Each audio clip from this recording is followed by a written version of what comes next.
of the radicals certainly appeared to embrace elements of a xenophobic view of the world. See, that's what I mean. They use xenophobic as, oh, it's so bad to be xenophobic, and then they use xenophobia on us. EU moving towards more xenophobic view of Europeanness. So you don't think that xenophobia is bad. You think xenophobia is bad as long as you use it against non-whites. That's the reality of it.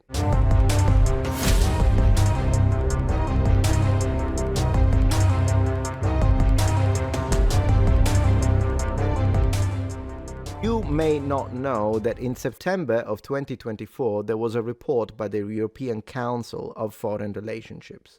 And I will show you everything in a second. I will share my screen. But the idea is that they decided to talk about the concept of white ethnicity and also understanding Europanness. I think that's how you pronounce it. But anyways, they did this. They did have this discussion. They did have this conversation. And what it led to is this, which now, if you look at where we are at, you will see that, oh gosh, this is actually materializing. They did try. This is from 2024, so it's only a couple of years old. In fact, a year and a half, maybe. Whiteness and Europeanness are danger to EU ECFR report. And it's not the only one. Look at this title. EU moving toward more xenophobic view of Europeanness, report warns. So they've been busting our BALLS for so long about how xenophobia is awful, only to turn around and use it onto the native populations and the native citizens of Europe. Absolute scumbags. One at a time, come on. Overall, the ECFR warned that there was a public drift towards understanding Europanness in ethnic terms rather than in a civic way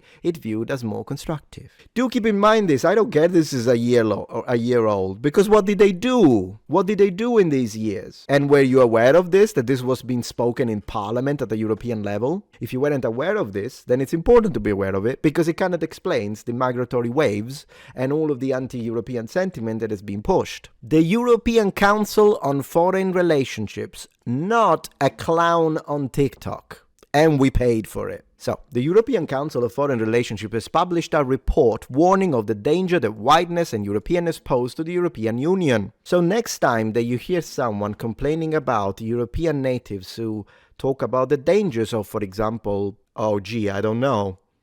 radical Islam, and they tell you that's Islamophobia, you're not supposed to say it, remind them that they are the ones that talked about the dangers of the Europeans in Europe. Remember that next time you hear that. Titled, Welcome to Barbieland, European Sentiment... What?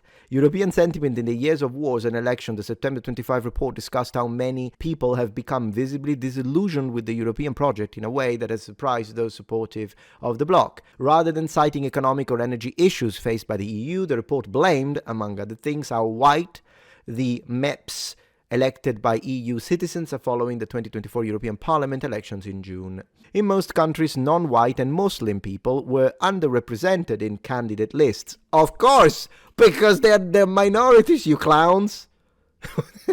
Obviously. Man, I'm so glad I left Europe. I am so glad I left Europe. Like, I'm sorry for all my European brothers and sisters, but guys, you gotta vote this nonsense out. Because, I mean, otherwise, move to America. I don't know what to tell you. You can't live in a place that hates you. Or you elect people that hate you. What are they doing? No more than 20 non-white MEPs were elected this year, less than 3% of the total, and well below the 10% share that racial and ethnic minorities are estimated to account for in the EU population, which doesn't matter because, first and foremost, look how manipulative. It's unbelievable that I have to say this because it is so obvious. It is so obvious. It doesn't matter because when you look at the percentages, first and foremost, that includes non-naturalized individuals. They don't matter. They can't vote. When it comes to these political and policy changing positions, it doesn't matter. They can't vote. They're not naturalized. They don't have citizenship. Also, it includes the illegals. Once again, what do they matter? So once the percentage goes down severely, then there is the fact that they're not originally from there. I'm not saying that they should be completely excluded if they have been naturalized, for instance.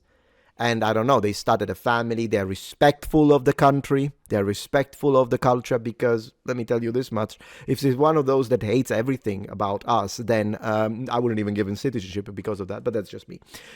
Such whiteness, it continued, served to leave Muslims and other individuals with migrant backgrounds feeling alienated. I personally don't feel alienated when people talk about blackness, or people talk about brownness, or people talk about, like, if people say, hey, this is a cultural aspect of black identity, do you think I feel left out? No. You know why? Because the color of my hair doesn't matter when it comes to that kind of categorization.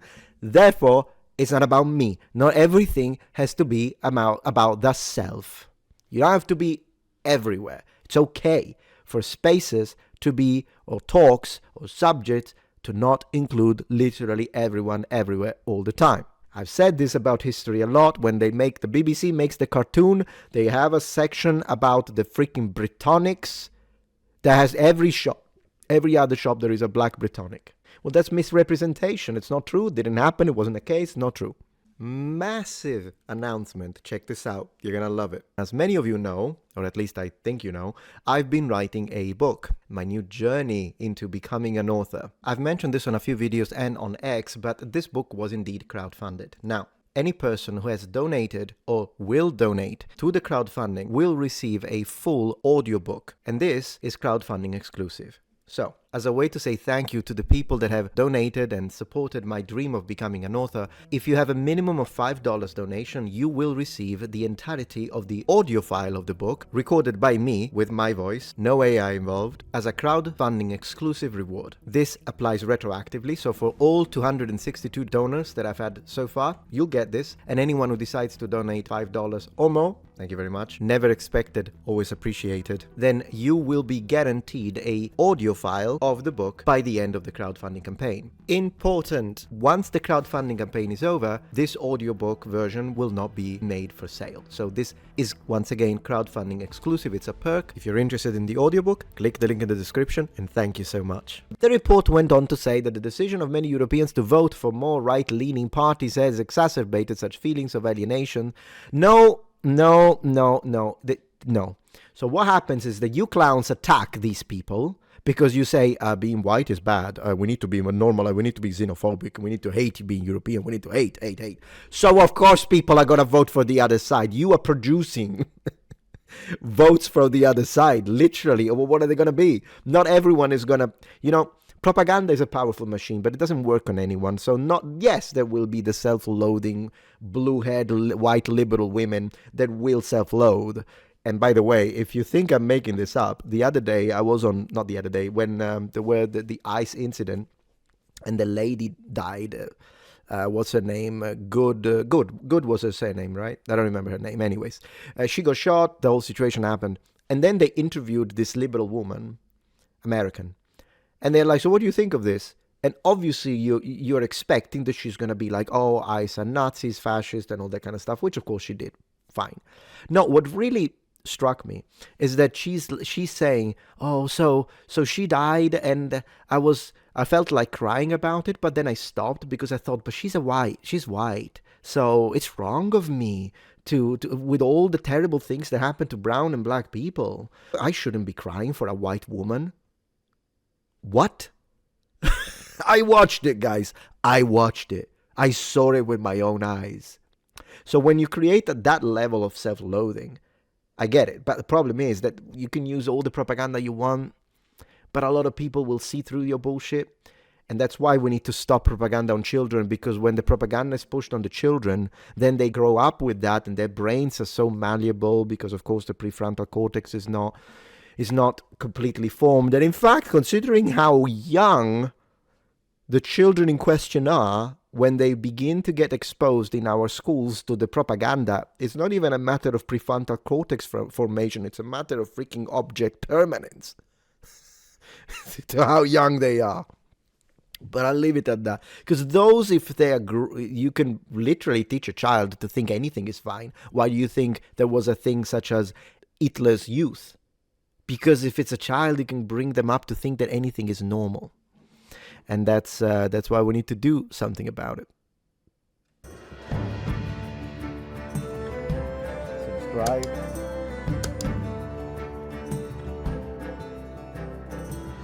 Let's go. The report went on to say that the decision many Europeans to vote, yeah, okay, we got that, arguing that some parties in Europe ran on their platform of deporting large swaths of the non-white population. Now, I think illegals need to be deported. I don't care where they're from, and that's that. I don't even care what they look like. Now, of course, if I have to give priority, I would deport a violent or potentially violent individual over someone who is not. So, for those that will lie and won't tell you, imagine that you are in power. And you have a black and a white, but they're both nice. The black guy, they're both immigrants, and the black guy is an actual professor. He's got a doctor, no problem with he doesn't hate anyone. Obviously, I'm not going to have a problem with him. I'm not going to give him priority to get him out because of the color of his skin. But if for a second you think that I'm going to make a statement that I know to be a lie, that if I had two illegals, one is a Swiss guy, and the other one is a radical Muslim, you think they both have the same level of danger, or they both pose the same level of danger? When was the last time that a Swiss immigrant did something violent? I am curious if anyone can Google that, because I don't know. Maybe we're still parts of the European political mainstream, especially among center-right and liberal parties, so basically Nazis from the perspective of the radicals, certainly appeared to embrace elements of a xenophobic view of the world. See, that's what I mean. They use xenophobic as, oh, it's so bad to be xenophobic, and then they use xenophobia on us. EU moving towards more xenophobic view of Europeanness. So you don't think that xenophobia is bad. You think xenophobia is bad as long as you use it against non-whites. That's the reality of it. And as we were expecting, the anti-racists are the most racists of all. Whiteness, low youth engagement, and lukewarm pro-Europeanism. Oh, mine is not lukewarm, I can tell you that much. Oh, mine is anything but lukewarm. How about that? In some states, risks eroding, blocks founding values. Founding values. Of course, The Guardian you got to pay for, and I'm not going to do that, but I'm going to read this.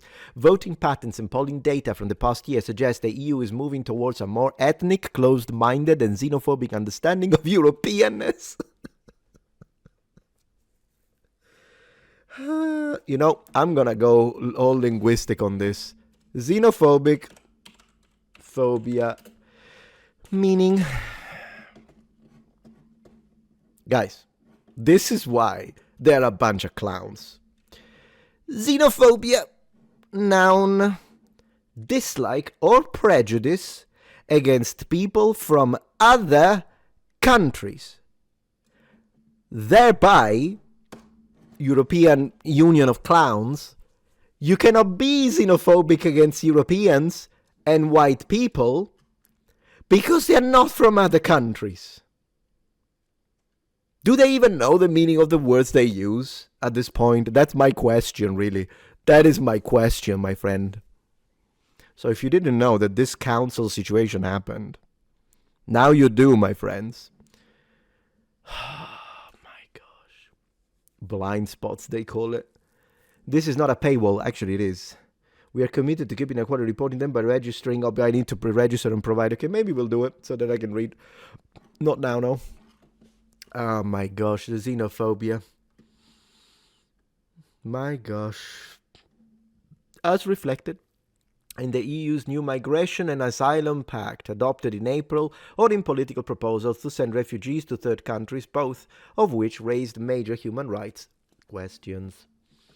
Well, when it comes to refugees, you see, it's also the emotional manipulation that these people attempt when they try to push their own ideas, which, by the way, it's only a matter of vote. It's just a matter of redistribution of voting power within the population clusters. This is nothing to do with like caring for people, empathy, compassion. Absolutely not. Zero. Nothing.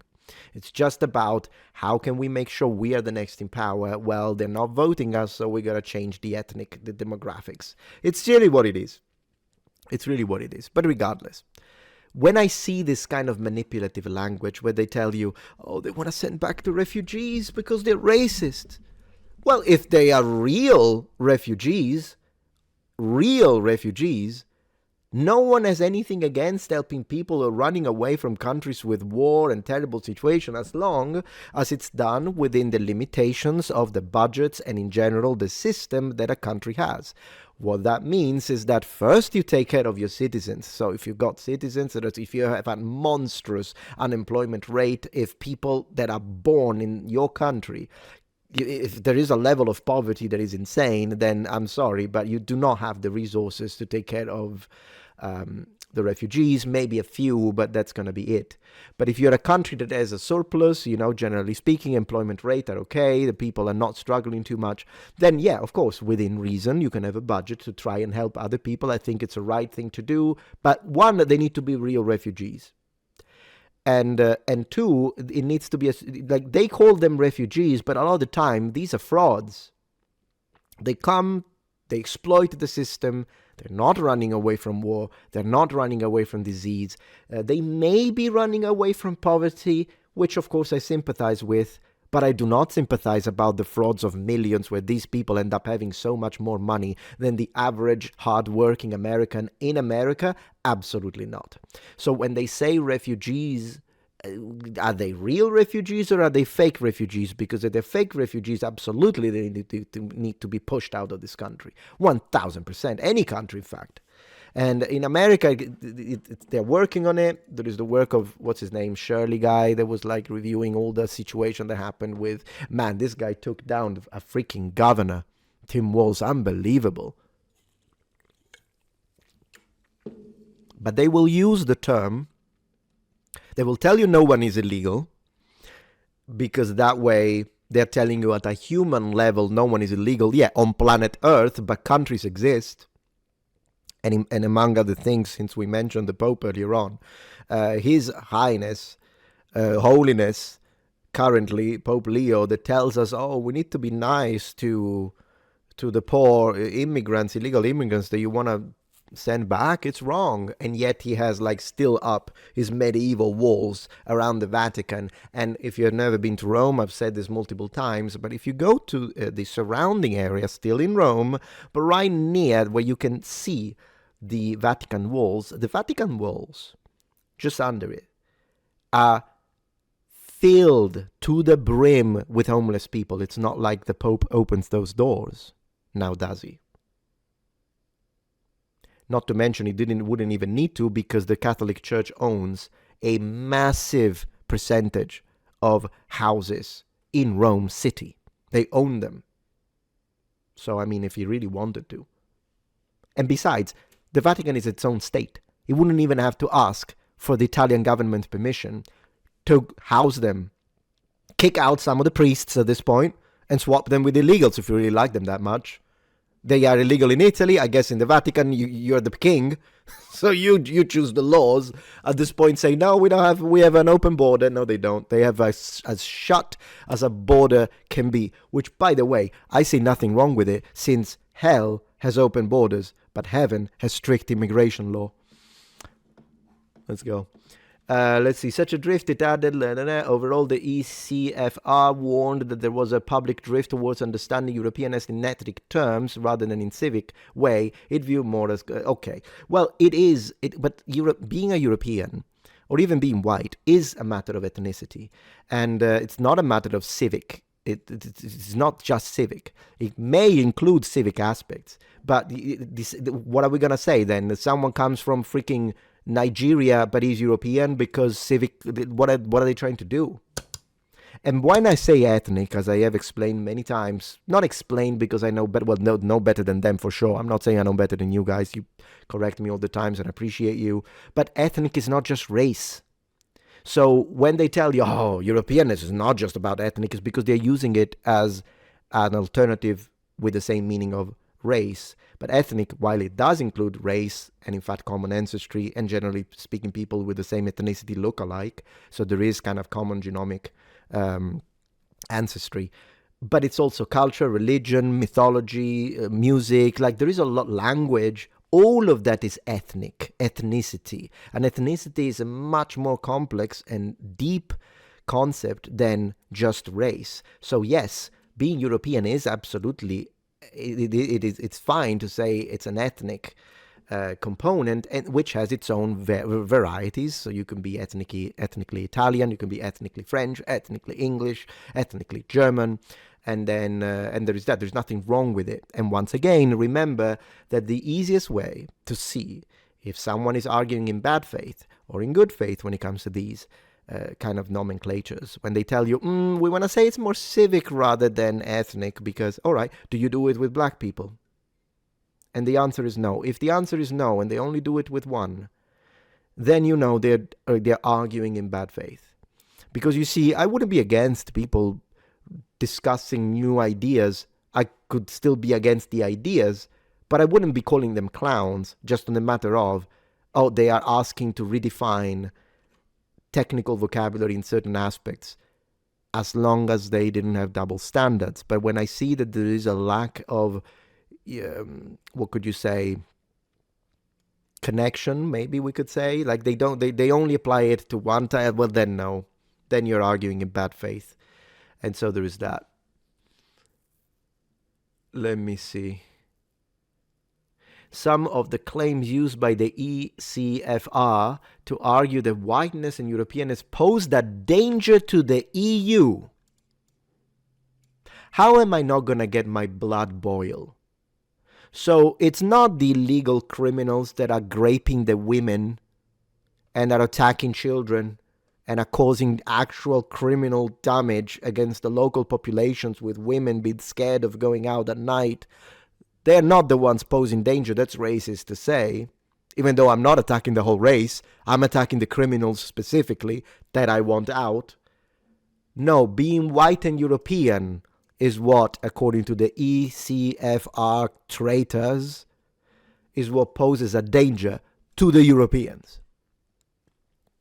That's self-implosion. That's what it is.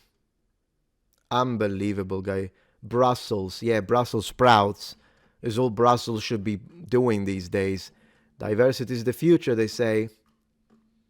Diversity is the future, my friends. Let's move to the next. In fact, I told you there was a lot of face palming, but I'm gonna getting through the stuff that is kind of crazy. So then we move to something that is a little more funny, hopefully.